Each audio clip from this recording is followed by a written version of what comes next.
नमस्कार दोस्तों, मेरा नाम कुमार गौरव है। आज हम लोग देखने वाले हैं कि नॉन इंटीग्रल इरेशनल नंबर जैसे कि रूट 3.5 और रूट 8.47 इसको हम लोग रियल लाइन में कैसे दर्शाते हैं, और इसको रियल लाइन में दर्शाने के लिए जो मेथड का यूज़ हम लोग करेंगे उसको हम लोग लास्ट में जस्टिफाई भी करेंगे। तो चलिए आज का लेक्चर हम लोग शुरू करते हैं। सबसे पहले हम लोग को रूट 3.5 हम लोग को रिप्रेजेंट करना है रियल लाइन में।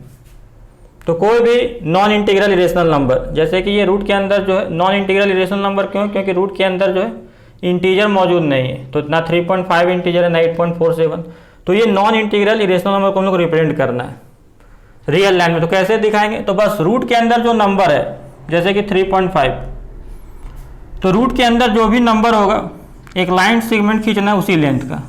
तो मान लेते हैं AB, एक लाइन सेगमेंट खींचे जिसका लेंथ कितना होना चाहिए 3.5। तो रूट के अंदर का जो नंबर रहेगा उस लेंथ का एक लाइन सेगमेंट खींचना है। तो 3.5 यूनिट का हम लोग एक लाइन सेगमेंट खींच दिए, 3.5 सेंटीमीटर आप खींच सकते। फिर ये जो आपका पॉइंट B है उसको, ये जो आपका लाइन है B उसको एक्सटेंड करना है 1 सेंटीमीटर, ये पूरा एक्सटेंड कर दीजिए और 1 सेंटीमीटर पे मार्क कर लीजिए। तो पहले एक लाइन सेगमेंट खींचे थे AB पे, और यहाँ से B से C जो है 1 सेंटीमीटर होना चाहिए इसका डिस्टेंस लेंथ, और उसको मार्क कर लीजिए। सपोज करते हैं यहाँ पे C, तो ये 1 सेंटीमीटर, तो 1 यूनिट। अब हम लोगों को क्या करना है कि ये जो आपका AC है उसका परपेंडिकुलर बाइसेक्टर खींचना है। तो परपेंडिकुलर बाइसेक्टर हम एक्सपेक्ट करते हैं कि हर कोई जानते होंगे, हम यहाँ पे रफली सिर्फ बता देते कि AC का परपेंडिकुलर बाइसेक्टर आपको खींचना है। तो AC का परपेंडिकुलर बाइसेक्टर खींचना है, तो जिस भी लाइन सेगमेंट का परपेंडिकुलर बाइसेक्टर खींचना रहता है आपको कंपास का यूज़ करना पड़ता है। कंपास का जो पॉइंटर होता है और जो एक एंड में पेन होता है, तो आप यहाँ पे पॉइंटर रख लीजिए और एक एंड में पेन रख लीजिए। अब रफली क्या करना है कि जो लाइन सेगमेंट का लेंथ है जैसे 4.5, तो उसका आधा से ज़्यादा, तो 2.25 ऐसा नहीं कि एग्जैक्ट नापना है, आधा से ज़्यादा, आधा से थोड़ा सा ज़्यादा बढ़ा के ले लीजिए और बस पॉइंटर को यहाँ रखिए और इस तरफ मार्क कर दीजिए। तो इस तरह से आपको मार्क कर देना है, एक लाइन के ऊपर एक लाइन के नीचे। अब उसको आपको हिलाना नहीं, जितना लेंथ का आपका आर्क बन गया बस C पॉइंट पर पॉइंटर रखिए और फिर यहाँ पे आप मार्क कर दीजिए। ये कट गया, ये परपेंडिकुलर बाइसेक्टर आपका बन गया। तो यहाँ पे हम तो यूज़ कर रहे हैं डायरेक्ट, तो यहाँ पे हम रख तो सीधा नहीं बनेगा, तो जो बोल रहे बस वो सुनिए। तो ये आपका परपेंडिकुलर बाइसेक्टर बन गया। सपोज करते ये D पे कट कर गया। अब यहाँ पे आपका कंपास का क्या रखना है, पॉइंटर, और ये वाला पेन वाला एंड यहाँ पे रखना है। B पे रख, A पे रख सकते हैं या C पे रख सकते हैं और घुमा दीजिए। तो यहाँ पे रखना है पॉइंटर, यहाँ पे रखना पेन और घुमाइए, ये ऑटोमेटिक C से पास करेगा। यहाँ पे बन गया आपका सेमी सर्कल। अब जो आपका पॉइंट B था वहाँ पे आपको परपेंडिकुलर बनाना है। तो परपेंडिकुलर आप बनाने जानते होंगे, तो यहाँ से परपेंडिकुलर बनाइए आप, और परपेंडिकुलर बनाने के बाद ये, तो ये आपका कहाँ पे कट कर गया, तो ये आपका D पे कट कर गया। तो यहाँ पे D पे, तो ये जो आपका जो लेंथ बनेगा BD का जो लेंथ होगा ना रूट 3.5, तो रूट 3.5 का जो वैल्यू होगा और BD का जो लेंथ होगा वो क्या होगा, बराबर होगा। पर चूंकि अगर कभी कभी आपको पूछा जाता है, क्वेश्चन ऐसा भी पूछा जाता है कि रूट 3.5 को ज्योमेट्रिकली इसका वैल्यू निकालिए, तो रूट 3.5 का ज्योमेट्रिकली वैल्यू क्या आ गया, तो इक्वल टू BD। तो BD का जो लेंथ होगा तो रूट 3.5 का जो लेंथ होगा, रूट 3.5 का जो वैल्यू होगा वही होगा। पर चूंकि हमको उसको रियल लाइन में दर्शाना है, तो रियल लाइन क्या है, तो ये एक लाइन था और इस पर हम लोग को दर्शाना है। तो यहाँ पे कुछ करना नहीं, जो आपका कंपास का एक एंड था तो एक एंड पॉइंटर यहाँ पे लीजिए और यहाँ पे आपको लेना पेन और इस तरह करके मार्क कर दीजिए। तो यहाँ पे जैसे जो पॉइंट पे कट करेगा लाइन पे उसका नाम आप दे दीजिए E। तो देखिए ये हम लोग का जो हो गया, तो B से D का दूरी और B से E का दूरी बराबर होगा, क्योंकि जब कंपास आप लेते हैं और जब आर्क ड्रॉ करते तो जिस पॉइंट पे रखते वो सेंटर बन जाता है और जो घुमाते वो सरकमफरेंस सर्कल का। तो सेंटर और सरकमफ्रेंस में कोई भी पॉइंट लीजिएगा उसके बीच का दूरी क्या होगा, बराबर। तो ये कहीं भी पॉइंट लीजिए और ये सेंटर, उसका बीच का दूरी बराबर। तो ये B और E का दूरी भी क्या होगा, B और D का दूरी दोनों बराबर होगा। तो ये आपका इक्वल हो गया। तो B और E का लेंथ कितना हो गया, BD का लेंथ कितना था रूट 3.5, तो इसका भी लेंथ हो गया रूट 3.5 यूनिट। अब रूट 3.5 यूनिट हो गया इसका लेंथ। तो यहाँ पे आपको बस लिखना इतना ही है कि लेट B represents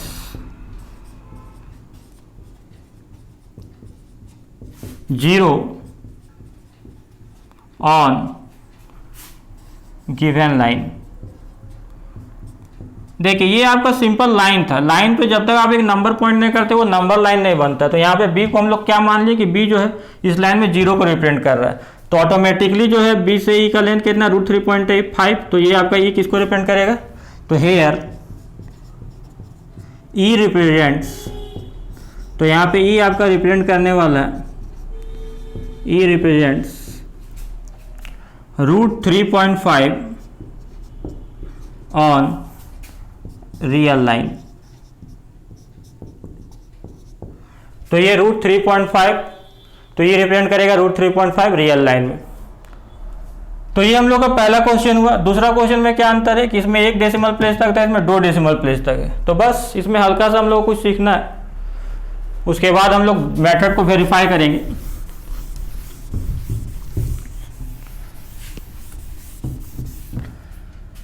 तो हम लोग को √8.47 रियल लाइन में दर्शाना है, रिप्रेजेंट करना है। तो हम बोले थे रूट के अंदर जो नंबर उसके एक लाइन सेगमेंट खींच लीजिए उसी लेंथ का। तो हम लोग ए बी एक लाइन सेगमेंट खींचते हैं जिसका लेंथ क्या होने वाला है, जिसका लेंथ होने वाला है 8.47। तो आप जानते हैं कि सबसे पहले अगर मान लो 1 डेसिमल प्लेस से ज़्यादा है, तो 1 डेसिमल प्लेस से ज़्यादा है तो 8.47, 2 डेसिमल प्लेस तक है तो 1 डेसिमल प्लेस से 2 डेसिमल प्लेस है, 3 डेसिमल प्लेस से राउंड ऑफ कीजिए आप। तो राउंड ऑफ करेंगे 1 डेसिमल प्लेस तक, तो यहाँ पे 8.47 है, तो देखिए 7 है। 5 से अगर ज़्यादा रहता है तो बगल में 1 बढ़ जाता है, तो देखिए 7 है तो 5 से 1 ज़्यादा, 5 से ज़्यादा है तो यहाँ पे क्या होगा 1 बढ़ जाएगा। तो राउंड ऑफ करना आप जानते होंगे, तो बस ये राउंड ऑफ करके आपको 1 डेसिमल प्लेस तक ले जाना। तो 8.47 है तो 1 डेसिमल प्लेस तक यहाँ पे हम लोग राउंड ऑफ करना है, तो ये 8.5 आ गया। तो ये जो ए बी का लेंथ होने वाला है 8.5 यूनिट होने वाला है। तो यूनिट में मेंशन नहीं किया तो आप सेंटीमीटर ले सकते हैं, तो 8.5 सेंटीमीटर ले लीजिए।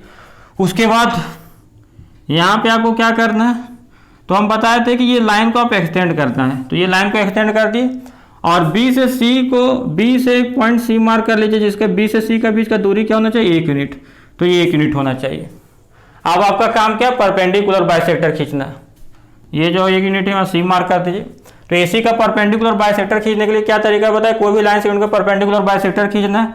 तो जैसे एसी का परपेंडिकुलर बाइसेक्टर खींचना है, तो ये जो आपका 9.5 बन गया, तो इसका आधा से ज़्यादा था। ऐसा नहीं उसको नापना है आपको स्केल में, ये जो है रफली आपके पास जो है कंपास है तो उसका एक एंड आपको यहाँ रखना पॉइंटर, और ये जो आपका पेन है तो रफली आधा से ज़्यादा होना चाहिए। तो ये लग रहा है, देखिए रफली आधा यहाँ लग सकता है, तो आधा से थोड़ा ज़्यादा ले लीजिए और यहाँ पे क्या कीजिए, यहाँ पे पॉइंटर रख के इस तरह से मार्क कर दीजिए।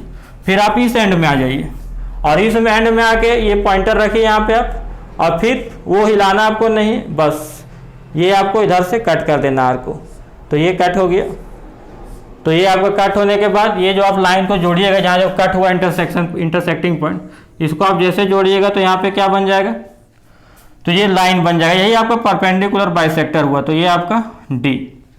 तो इसको हम लोग लेट कर लिए डी, इस पॉइंट को। अब एसी परपेंडिकुलर बाइसेक्टर, तो क्या बताया था कि डी जो है यहाँ पे आपको पॉइंटर रखना है और यहाँ पे आपको पेन रखना है।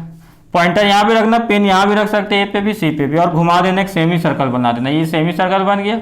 फिर बी पे आपको क्या करना है, एक परपेंडिकुलर ड्रॉ करना है जो कि यहाँ इसको कट करेगा, सपोज करते ही पे। तो ज्योमेट्रिकली अगर आपको लेंथ निकालने दे, √8.47 का वैल्यू निकालना ज्योमेट्रिकली, तो क्या होगा, तो √8.47 का ज्योमेट्रिकल वैल्यू जो है, जिसका वैल्यू जो होगा लेंथ ऑफ बी, तो इक्वल टू आप बी लिख सकते हैं। बी का जो लेंथ होगा इसका ज्योमेट्रिकल वैल्यू वही आएगा, तो इसका वैल्यू ज्योमेट्रिकली यही आएगा। पर ये तो रियल लाइन में हमको दर्शाना, ठीक है कि ये 8.47 इसका वैल्यू हो गया, पर ये आपको रियल लाइन में दर्शाना है। तो रियल लाइन में जब आप इसको दर्शाइएगा तो कुछ करना नहीं, कंपास का पॉइंटर यहाँ और पेन यहाँ, और बस इस तरह के घुमा देना है। तो इस तरह के घुमाइएगा जहाँ पे कट हो गया ये एफ।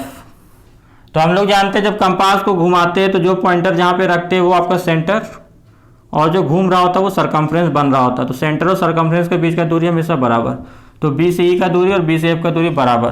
तो ये जो लेंथ हो जाएगा वो क्या हो जाएगा आपका, तो ये लेंथ हो जाएगा आपका √8.47। उसके बाद आप जान रहे हैं कि ये हम लोग का सिंपल लाइन था, और लाइन में जब तक एक नंबर को नहीं दर्शाते आप तब तक वो नंबर लाइन नहीं बनता है। तो ये हम लोग यहाँ पे लेट क्या करेंगे कि let B represents 0 on real line. तो जैसे ही 0, तो इसका लेंथ आपका क्या है, तो √8.47। तो ये जो आपका बी एफ का लेंथ √8.47, तो यहाँ पे एफ क्या रिप्रेजेंट करेगा, तो हेयर f रिप्रेजेंट्स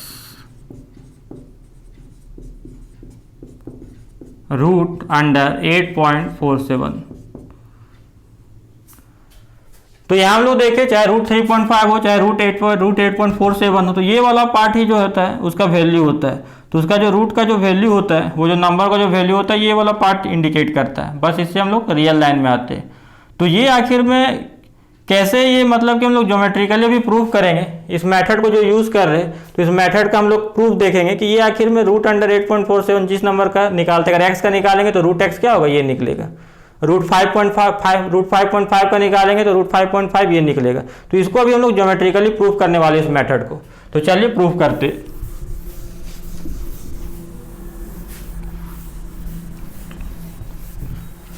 तो सबसे पहले हम लोग क्या करते हैं, तो हम लोग देखते हैं कि सबसे पहले मान लेते हैं रूट एक्स। तो यहाँ प्रूफ करना हम लोग को कि रूट एक्स जो होगा ये वाला पार्ट होगा। तो ये हम लोग देखते हैं, सबसे पहले एक लाइन सेगमेंट खींचते हैं। तो लाइन सेगमेंट कितना यूनिट का खींचते हैं, एक्स यूनिट का खींचते हैं, रूट के अंदर जो रहता है। उसके बाद हम लोग क्या करते हैं, तो मेथड आप देखे होंगे एक बार, तो हम फास्ट करेंगे थोड़ा। तो ये बी को थोड़ा एक्सटेंड करते, इस लाइन को एक्सटेंड कर देते और सी पे मार्क कर देते। ये कितना होता है, 1 यूनिट। उसके बाद हम लोग क्या करते हैं, एसी का परपेंडिकुलर बाइसेक्टर लेते हैं। तो परपेंडिकुलर बाइसेक्टर लेने का तरीका, ये जो लाइन है उसका आधा से ज़्यादा एक कंपास लेना, पॉइंटर और पेन लेना है। पॉइंटर और पेन का दूरी जो होना चाहिए आधा से ज़्यादा। तो रफली आप आधा से ज़्यादा कट कीजिए यहाँ पे, फिर सी पे रख के उसको हिलाना नहीं, फिर उसको कट कर लीजिए। ये आपका परपेंडिकुलर बाइसेक्टर बन गया। जिस पॉइंट पे कटा उसको डी मानिए, डी पे पॉइंटर का पॉइंट रखिए और ए पे रखिए पेन और घुमा दीजिए। ये सी से पास होगा, यहाँ पे सेमी सर्कल बन गया। बी पे आप एक परपेंडिकुलर खींचिए, ये परपेंडिकुलर बन गया। इसको हम लोग ई निब्रेंट करते हैं। तो हम लोग दिखाएं कि बी जो है वो रूट एक्स का जो वैल्यू है वो बी के बराबर होगा। तो ये ज्योमेट्रिकली जो कंस्ट्रक्शन के उसको हम लोग प्रूफ करेंगे। तो देखिए, तो सबसे पहले इसका जो लेंथ है वो कितना है, एक्स है और +1। तो ये x + 1 यूनिट हो गया। अब ये परपेंडिकुलर बाइसेक्टर करने के मतलब लाइन को 2 इक्वल पार्ट में बांट रहा है। तो ये भी आधा, ये भी आधा, तो x + 1 का आधा दोनों पार्ट।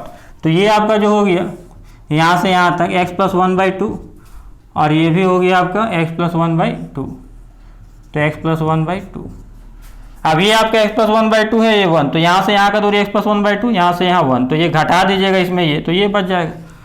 तो आप जान रहे हैं कि x + 1/2 में आपको 1 घटाना है। इससे किसका लेंथ निकलेगा, इससे आपका BD का लेंथ निकलेगा।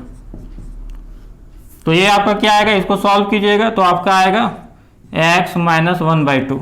तो ये जो BD का लेंथ आपका निकल गया x - 1/2। तो यहाँ से यहाँ का लेंथ निकला आपका x - 1/2।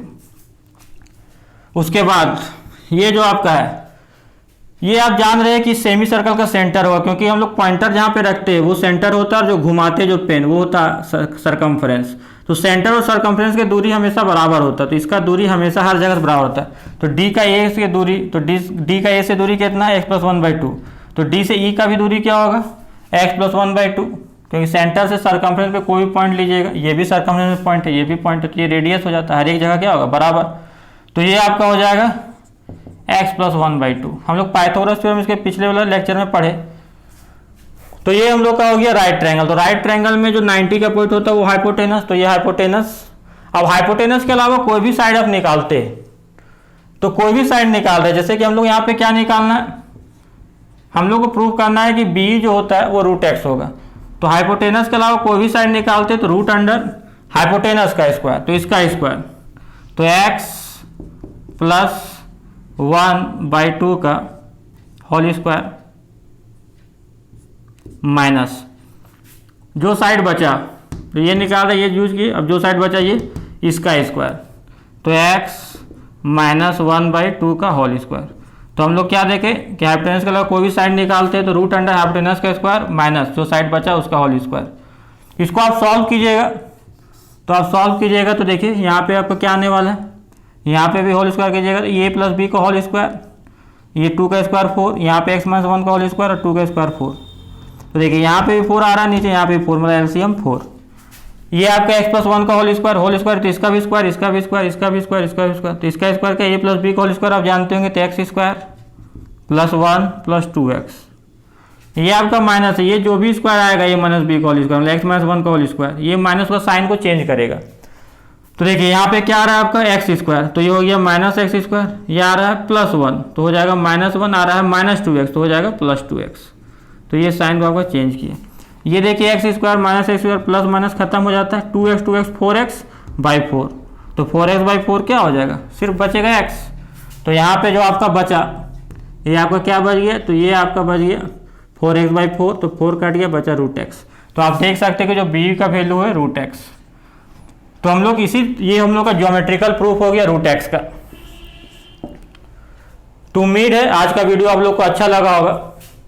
तो वीडियो पे कमेंट करें, वीडियो को लाइक करें और अपने दोस्तों को भी शेयर करें, और हाँ, सब्सक्राइब करना ना भूलें।